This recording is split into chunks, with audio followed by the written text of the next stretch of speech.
Fala pessoal, bem-vindos à aula de hoje. Eu sou o professor André Luiz e nessa aula iremos estudar como surgiram as primeiras metodologias de projeto. Vamos assinalar quais são as etapas básicas de um projeto de design e apontar como os projetos se adaptam às necessidades e complexidades específicas de cada produto. Vamos lá!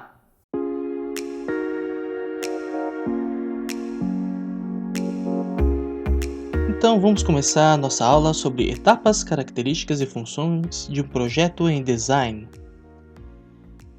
Quando nós nos deparamos com a dinâmica de trabalho de um designer, é muito importante termos consciência de que um bom planejamento, uma boa gestão de recursos é essencial para o desenvolvimento da dinâmica do trabalho.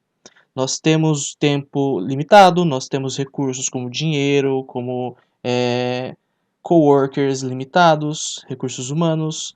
Então, é essencial compreendermos quais são essas limitações, qual que é a complexidade do projeto. Dependendo do projeto, vamos supor, nós temos que fazer o design de uma cadeira, ou nós temos que fazer um design de uma interface digital para um website, por exemplo, são recursos diferentes, são tipos de projetos diferentes. Então, a metodologia adequada para esses projetos deve ser diferenciada. São metodologias diferentes. Então, é muito importante notar, inicialmente, de que existem metodologias e não apenas uma metodologia fixa. Vamos iniciar, então, essa aula aqui com essa citação do Burdach, do livro de 2010. O repertório metodológico a ser utilizado é dependente da complexidade do problema, da escala de complexidade da xícara de café até o transporte urbano. Ou seja, como eu disse, existem diferentes tipos de projetos, diferentes perfis profissionais de design. Não existe apenas uma metodologia a ser seguida, que vai ser universal e que vai se aplicar a todos os projetos possíveis. Muito pelo contrário. Uma xícara de café, por exemplo, ela possui uma determinada complexidade, um determinado nível de detalhes, um determinado nível de necessidade de recursos que a dinâmica de um transporte público de uma cidade não possuem. Então, por exemplo, uma xícara de café, o design dela pode ser elaborado por apenas um profissional, enquanto que o transporte urbano necessita de equipes de profissionais da área do design, da área da arquitetura, da área da engenharia, da área do urbanismo, etc. Logo, o repertório metodológico, ou seja, as metodologias, a abordagem metodológica que esse projeto vai ser abordado, depende da complexidade desse problema, certo? Aqui nós temos um exemplo bem prático. Observem à esquerda, temos uma mulher fazendo um pote, um vaso, por meio de um trabalho manual. Do outro lado, nós temos o design de uma cadeira modernista. Ambos os trabalhos são formas de design, só que a abordagem metodológica é totalmente diferente. Por exemplo, a mulher à esquerda, ela não necessariamente é uma designer. Ela utiliza as técnicas, a abordagem que ela aprendeu dos pais, por exemplo, ou aprendeu dentro da sua profissão, dentro da sua dinâmica social. Enquanto na direita nós temos o design de uma cadeira. E essa abordagem, ela pode ser muito diferente. Ela depende de certos softwares, por exemplo, de modelagem 3D, enquanto que a mulher esquerda não depende de nenhum software, nenhum computador. São abordagens metodológicas totalmente distintas. Então, retomando, tendo em consideração os recursos que nós temos disponíveis, a abordagem metodológica será diferente. Por isso, o planejamento, a reflexão sobre qual que abordagem nós temos que ter é essencial para o desenvolvimento de um projeto. Observem aqui esse projeto à direita, que é uma folha dos rascunhos do Leonardo da Vinci. O Leonardo da Vinci ele é muito conhecido por ser pintor, etc. Porém, ele também é famoso por ter sido um dos primeiros designers da história. Ele não deixou estabelecido uma metodologia específica, porém, ele deixou os projetos, os rascunhos dos projetos e anotações sobre a sua reflexão, o seu caminho, o seu percurso intelectual que o levou a concluir determinadas decisões. No período do Renascimento Europeu, podemos encontrar projetos detalhados como os elaborados por Leonardo da Vinci. Porém, eles não são sistemáticos e complexos o suficiente para se adequar à realidade encontrada na dinâmica da produção pós-industrial do século XX. Em cada período histórico, existe uma série de recursos disponíveis. Os recursos que o Leonardo da Vinci tinha disponível entre o século XV para o século XVI são muito diferentes dos recursos que nós temos atualmente, principalmente atualmente na era digital. Nós temos computadores, nós temos modelagem 3D, impressão 3D. São dois tipos de abordagem totalmente diferentes.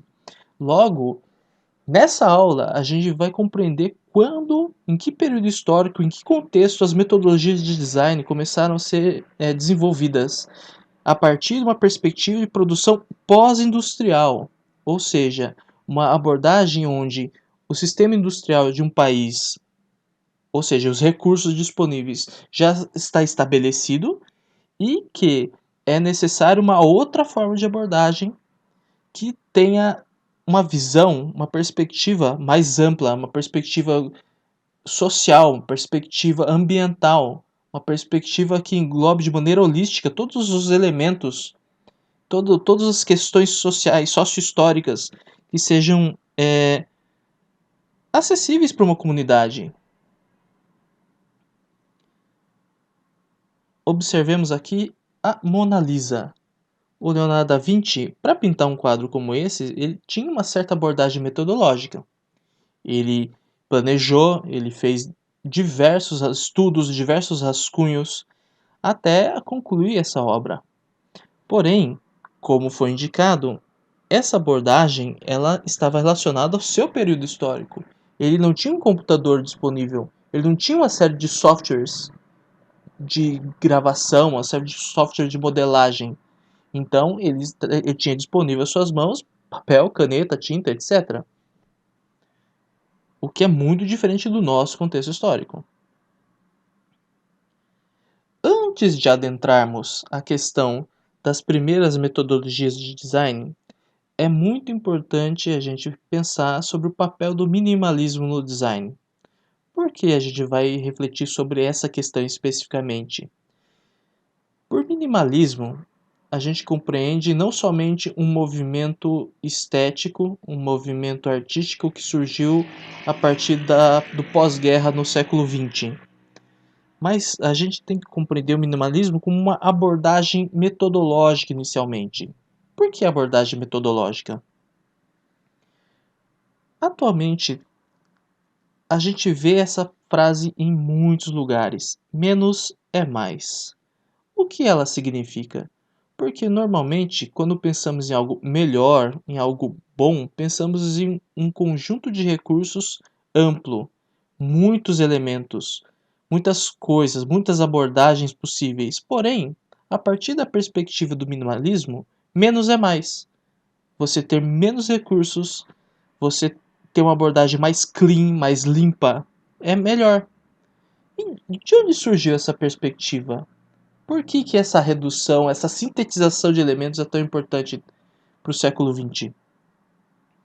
Observem aqui essa obra de arte, que se chama Enso, é uma obra japonesa.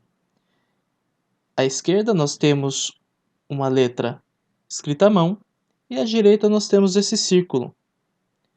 Esse círculo ele representa, dentro da filosofia japonesa, que está relacionada ao Zen budismo, a incompletude. Ela significa que ela foi pintada de maneira rápida, de maneira orgânica, e poucos recursos foram usados, por exemplo, papel e tinta preta. Então, a perfeição dentro da imperfeição é um aspecto essencial dentro da filosofia e estética oriental. Observe aqui à esquerda o mestre Zen Taisen Deshimaru pintando um Enso. Dentro da filosofia do Zen budismo, essa prática, a prática da pintura do Enso, apesar de ser uma prática extremamente minimalista, extremamente reduzida, extremamente limitada e pequena do ponto de vista ocidental, ela é uma prática meditativa, é uma prática religiosa. Os grandes praticantes do Zen budismo, eles realizam essa prática 3 vezes ao dia. Porque isso, apesar de ser poucos recursos empregados, a expressão estética a partir desse círculo é muito grande. Existe maior expressão estética. No nosso trabalho enquanto designers, nós vamos perceber que temos recursos limitados, com tempo, materiais, etc. A abordagem minimalista muitas vezes é a melhor abordagem a ser adotada. Por quê? Nós sintetizamos esses recursos, nós eliminamos o que não é necessário e ficamos apenas com o essencial, apenas com aquilo que nos é absolutamente necessário. Esse tipo de abordagem, ela se tornou muito importante a partir do século XX, do início do século XX, porque dentro da dinâmica de uma produção industrial, a produção de uma cadeira, a produção de um armário, por exemplo, de um móvel, ou a produção de um lápis, de uma caneta, existem abordagens que são muito mais úteis, muito mais práticas para serem aplicadas dentro do sistema de produção em massa. E artisticamente, o minimalismo ele se tornou uma abordagem muito apreciada dentro do campo da estética. Essa forma de redução, por exemplo, aqui na frente nós temos um quadro do artista Piet Mondrian, holandês. A redução de recursos, a redução de elementos é uma forma de explorar o maior potencial de uma perspectiva estética dentro de um quadro, por exemplo. Nós temos esse quadro com esse quadrado vermelho na esquerda superior e com vários quadrados brancos ao redor. Isso possui um impacto para nossa percepção muito grande. Ok, agora vamos observar esta fotografia. Ela explora uma série de folhas, um conjunto de tonalidades de verde, um fundo branco. Observemos ela. Essa é uma abordagem minimalista a partir do ponto de vista da fotografia. Temos poucos elementos, porém a fluidez, a sensação de tranquilidade, a sensação de organização é muito grande. Essa é uma abordagem possível dentro de diversos campos da estética e diversos campos do design também, como por exemplo, a arquitetura. Esse projeto arquitetônico é muito famoso. É a Casa Farnsworth. Nela, nós observamos a relação de linhas clean, poucos recursos empregados e de um diálogo entre uma abordagem modernista, minimalista e a natureza ao redor. Observe como que a casa dialoga com os elementos que estão no seu exterior. Um dos elementos muito mais importantes para se prestar atenção dentro desse projeto é que o espaço interior da casa é constituído por poucos móveis. E existe um isolamento interno realizado por série de vidros, né? Existem janelas que vedam, que eliminam o ruído exterior. Porém, a pessoa dentro da casa, ela sempre está em contato com a natureza, apesar de não ouvir os sons devido aos vidros, ela vai sempre ter a natureza do lado de fora de maneira muito clara. Sempre estará vendo essa natureza, sempre estará vendo as árvores, os pássaros, a grama. Essa é uma abordagem possível dentro do campo da arquitetura. No campo do design e da arquitetura, um dos marcos na história do minimalismo é a Bauhaus, a escola Bauhaus. Essa escola ela surgiu na Alemanha na década de 20 e tinha como objetivo gerar uma filosofia estética, uma abordagem de design e arquitetura que alterasse a produção industrial, alterasse o modo como nós construímos objetos, o modo como lidamos com arquitetura, como lidamos com o urbanismo. Observe, por exemplo, a sede da Bauhaus, na década de 20. Esse tipo de prédio para nós atualmente é muito comum. Porém, na época, era um projeto extremamente ousado, extremamente inovador. A produção das janelas, o modo como que as portas estão dispostas, todos esses elementos foram pensados para refletir uma filosofia estética, uma abordagem minimalista dentro da arquitetura. Até mesmo a tipografia empregada, por exemplo, o texto ali, Bauhaus, escrito no centro do prédio. Esse tipo de tipografia, esse tipo de modelo de letras, não existia antes. Eles foram os primeiros a pensar esse tipo de abordagem. Observe esse pôster, esse tipo de forma. Todas essas letras, todas essas formas, mesmo as cores, era algo extremamente inovador para a época. Inovador por quê? Não existia nada parecido. Então, a Bauhaus, ela foi uma das primeiras escolas a pensar em como dialogar com um modelo industrial para pós-industrial, dentro do campo do design. E por que estamos abordando esse tipo de projeto, esse tipo de aspecto estético histórico dentro de uma disciplina sobre metodologia de projeto? É importante compreendermos a história das metodologias de projeto em design. E as metodologias que empregamos hoje em dia se originaram na Bauhaus. Na Bauhaus, e agora nós iremos observar na escola de Ulm. Mas antes de abordarmos a escola de Ulm, observe a cadeira vermelha e azul, que também se originou na Bauhaus. Observe o número de elementos que foi empregado, o número de cores. Essa cadeira, ela é um dos projetos mais interessantes para a gente observar dentro do ponto de vista do início do minimalismo no design.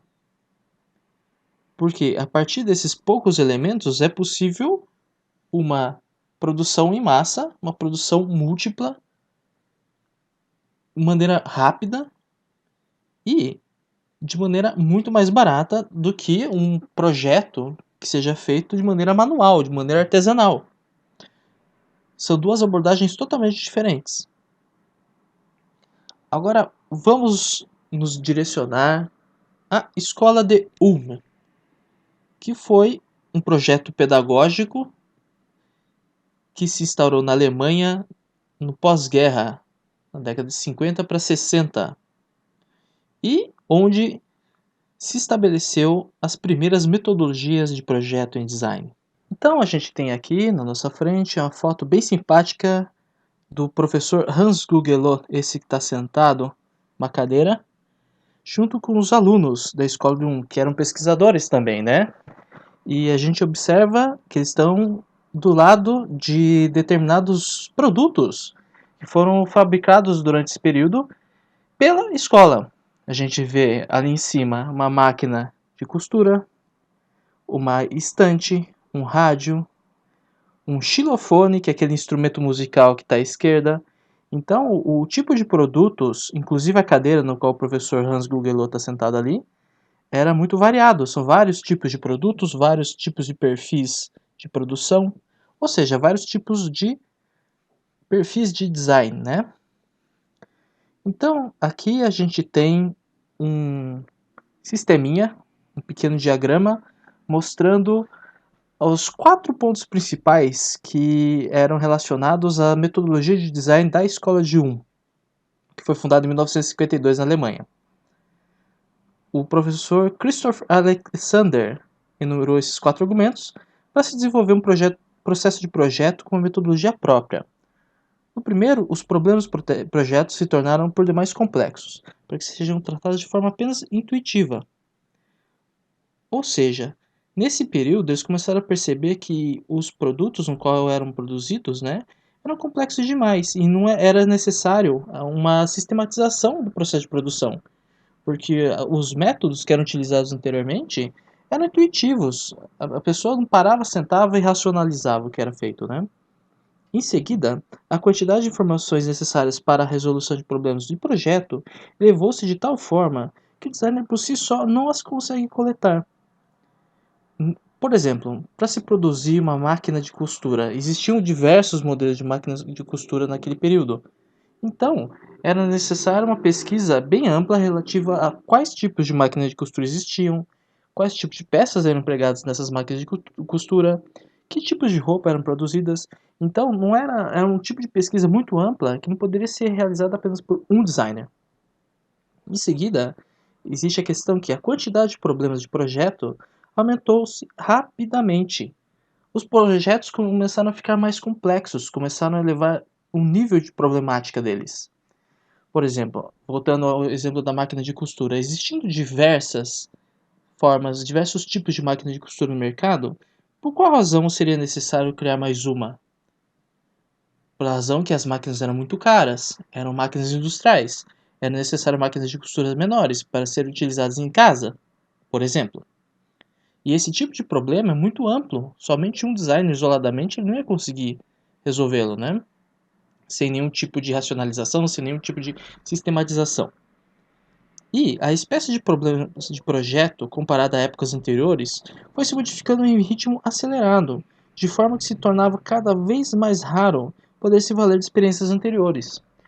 Os projetos anteriores eles estavam relacionados aos problemas históricos, sociais daquele período, de um período anterior. O período a partir do pós-guerra, desculpe, necessitava de uma série de outros tipos de problematizações, outras resoluções, outros tipos de projeto, outros tipos de metodologias. Aqui, a partir de agora, eu vou demonstrar para vocês alguns projetos que eram realizados pela Escola de 1.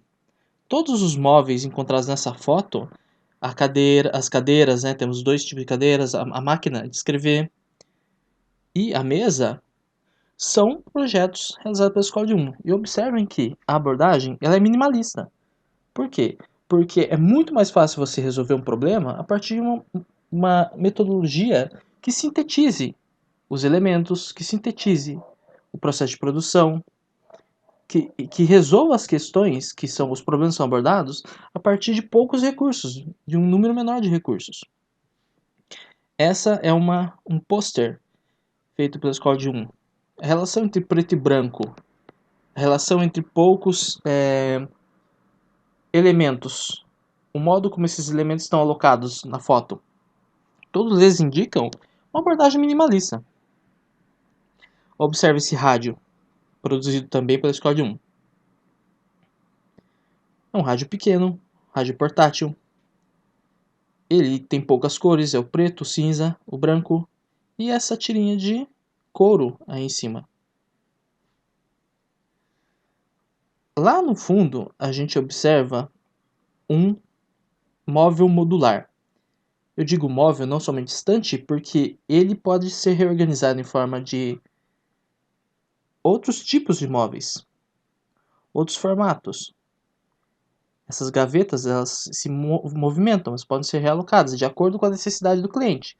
Esse tipo de abordagem é muito típica da escola de 1, desse período do design, onde se necessitava criar um tipo de produto que se adequasse a qualquer tipo de modelo sem pensar nas especificidades do cliente necessariamente. Ou seja, se pensava no processo de produção. Agora eu vou falar um pouco para vocês sobre o Alexandre Wollner, que é um dos primeiros designers brasileiros a empregar os recursos metodológicos, a abordagem, a filosofia de design da escola de 1, alemã. O Alexandre Wollner, ele na década de 50 para 60, ele foi premiado com uma bolsa, ele era artista plástico, né? Ele foi premiado com uma bolsa para estudar na Alemanha. E depois de ficar uns 5 anos estudando na escola de 1, ele retornou ao Brasil e aplicou aqui no país uma série de metodologias que ele aprendeu lá na Alemanha, naquele período. Por exemplo, a gente observa aqui na esquerda um pôster da terceira Bienal do Museu de Arte Moderna de São Paulo, que ocorreu em 55. Observem os elementos, como que eles se organizam. É uma abordagem minimalista, é uma abordagem geométrica, é uma abordagem na qual a reprodução industrial desse tipo de arte poderia ser realizada de maneira extensa, sem a necessidade de muitos recursos. À direita, a gente tem um post também do Festival Internacional de Cinema, de 1954. Observe a abordagem minimalista, como os elementos se organizam, como ele é clean, como é limpo, como ele expõe de maneira direta a mensagem, a tipografia que é empregada. Aqui a gente tem uma série de logomarcas elaboradas pelo Wollner. A Petrobras, o Itaú, Metrô de São Paulo. Até hoje essas marcas são famosas no Brasil. A ideia inicial seria tratar de tornar essas marcas atemporais, com abordagem minimalista, etc. Isso é uma marca do período design no Brasil. E isso é um exemplo de como que a escola de Ulm foi importante para o desenvolvimento de diversas abordagens de design ao redor do mundo, na Índia, no Japão, América do Sul, incluindo o Brasil. Essa é a importância da escola de Ulm.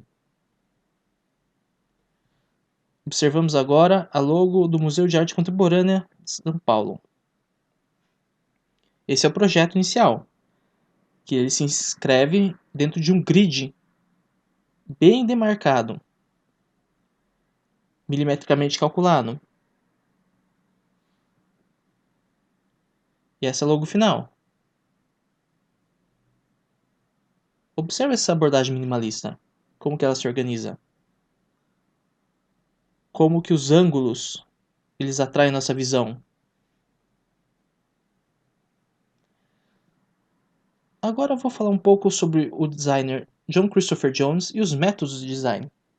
John Christopher Jones, ele na década de 60 para 70, ele foi muito importante para repensar tudo aquilo que estava sendo elaborado sobre design no período. A questão do design era muito voltada à produção, aos processos industriais de produção, e quase nunca pensavam no cliente final, no indivíduo, nos seres humanos que estavam envolvidos, que consumiam aqueles produtos. Vamos pegar aqui uma frase da obra de 1970 de Jones, Design Methods. O trabalho futuro de um designer é dar substâncias a novas ideias e, ao mesmo tempo, remover as bases físicas e organizacionais das antigas. Nessa situação, é um absurdo pensar em projetar como a satisfação de necessidades existentes anteriormente.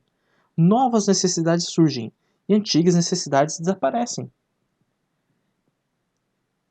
O Jones, nesse ponto aqui, ele quer indicar que a função do designer tem uma complexidade distinta de outras funções. O designer, ele pensa novas necessidades sem que ele tenha materiais anteriores que se inscreviam historicamente em outros contextos. A partir disso, dessa questão central, ele elaborou um método de design que se circunscreve em 3 momentos. Inicialmente nós temos divergência, em seguida nós temos a transformação e, para finalizar, nós temos a convergência. Por divergência, nós compreendemos dividir um determinado momento, um determinado problema, em momentos distintos. Esse é o momento no qual uma análise geral do problema abordado é realizada. Nós temos um problema, por exemplo, como construir uma máquina de costura acessível, barata, pequena e que possa ser utilizada em locais como casas de pessoas, não indústrias. Esse é um grande problema. A partir daí, nós dividimos esse problema em problemas menores. Por exemplo, quais peças podemos utilizar para construir uma máquina de costura pequena? Qual é o perfil da pessoa que iria consumir esse tipo de produto? Em seguida, nós temos um momento chamado transformação, no qual se associa de uma forma inovadora os momentos nos quais o problema foi organizado, foi dividido. um momento de síntese e de projeção de uma possível solução para o problema. A partir da desconstrução do problema inicial, em vários outros pequenos problemas, se associa de forma inovadora todos esses momentos. Tenta-se organizar soluções, várias soluções para cada pequeno problema. E nisso, nós temos um momento final que se chama convergência, no qual se avalia a solução desenvolvida para verificar suas consequências práticas. A avaliação é essencial na metodologia de Jones, pois nela possíveis erros, incoerências e insatisfações com a solução pretendida é resolvida. A partir das aplicações que foram implementadas durante a transformação, se verifica se essa solução ela é viável. Muitas vezes nós pensamos em uma solução, só que como que vamos materializar ela? Temos aqui mais uma frase do Jones. Desenvolver sempre tendo a perspectiva de que as pessoas não são insensíveis ou estúpidas, mas que são maravilhosamente capazes se tiverem a oportunidade. A abordagem de design da filosofia de design do Jones toma as pessoas como o centro do processo de produção do design, e não somente um método de produção, mas sim para quem está se produzindo o design. A partir disso, vamos observar aqui o método de Burdach e o método heurístico. Pode parecer muito complexo quando nós temos um problema muito grande e devemos dividi-lo. Porém, é a forma mais acessível e mais prática de se resolver uma questão a partir de questões menores, não é mesmo? No método heurístico, problemas maiores são desconstruídos em partes menores, reduzindo assim o seu nível de complexidade. Esse método é empregado quando se busca simplificar problemas e encontrar soluções de maneira rápida e prática. Um problema central, de ordem menor de complexidade, é dividido em partes menores. Desculpa, um problema central de ordem maior de complexidade é dividido em partes menores, mais simples e de resolução mais fácil. Nós temos um problema grande, como foi indicado no método Jones, e nós os dividimos em problemas menores. Por exemplo, aqui na direita nós temos um exemplo prático. Temos uma peça grande e essa peça é dividida em pequenas peças. Cada pequena peça tem a sua certa complexidade, porém é muito mais fácil resolver como consertar essa peça grande a partir de peças menores, certo? Inicialmente, nós identificamos e formulamos concretamente um problema. A análise do contexto no qual ele se insere é muito importante nesse momento, assim como quais são os indivíduos afetados pelo mesmo. Nesse momento, a sintetização clara e sucinta do problema é fundamental. É necessário identificar qual que é o problema que estamos lidando. Por exemplo, como construir uma máquina de costura pequena, barata e acessível. Em seguida, nós iremos explorar as possíveis estratégias de resolução do problema. Nessa fase, encontra-se a pesquisa de dados disponíveis, a análise de produtos concorrentes, assim como a decomposição do problema central em outros menores, para em seguida se traçar formas possíveis de resolvê-los. Observemos que, a partir de um problema grande, nós dividimos ele em problemas menores. Pesquisamos dados disponíveis, por exemplo, quais são os outros tipos de máquinas de costura que existem no mercado. Vamos analisar os produtos concorrentes ou semelhantes. Essa é a fase de planejamento. A partir da fase de planejamento, nós materializamos uma solução para o problema definido. A fase de definição de problema, seguida da fase de pesquisa e planejamento, segue-se a fase de materialização de uma solução. A materialização dela depende agora da análise e das respostas possíveis às vários problemas menores que foram delimitados. É possível construir uma máquina de costura pequena, acessível? Com quais recursos? Qual que é o protótipo? A partir disso, nós materializamos uma versão prototipal para o objeto. Uma versão que será testada. Avaliar os efeitos obtidos por meio da solução adotada. Nessa fase, recolhe-se o feedback das soluções aplicadas, e caso elas não sejam satisfatórias, a repetição de todo o processo é indicada. Nós temos uma solução para o problema? Materializamos um protótipo? Ok, vamos avaliar se esse protótipo é viável. É possível construir em uma escala industrial esse protótipo? Vai ser utilizado no trabalho manual, trabalho artesanal? Como que ele vai ser materializado? Ok, agora a gente observa aqui quais são as fases da metodologia de Burdeck. Inicialmente temos uma problematização, ou seja, síntese de qual seria o problema que estamos abordando. Temos a análise da situação concorrente, a definição do problema, definição de metas, em seguida o projeto de conceitos, a construção de alternativas. No quinto momento nós temos valoração e construção de alternativa.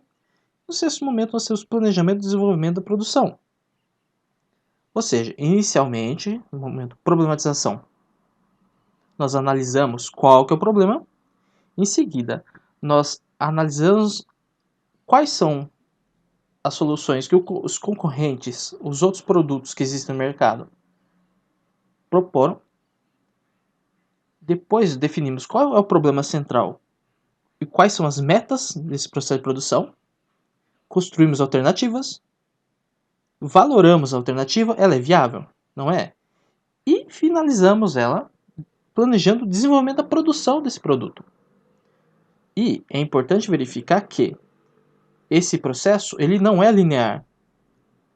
Dependendo do momento, nós podemos retornar aos momentos anteriores. Por exemplo, essa alternativa que escolhemos para a resolução desse problema é viável? Caso não, retornamos à problematização, análise da situação concorrente, etc. É flexível, dependendo da complexidade do produto, da complexidade do problema. Na metodologia de Burdeck, diferentes momentos podem dialogar entre si, independente de sua ordem.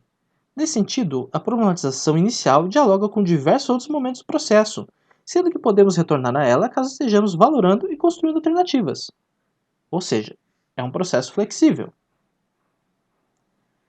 Retornando àquele meu exemplo, uma peça grande pode ser desconstruída e, a partir disso, analisaremos as partes menores.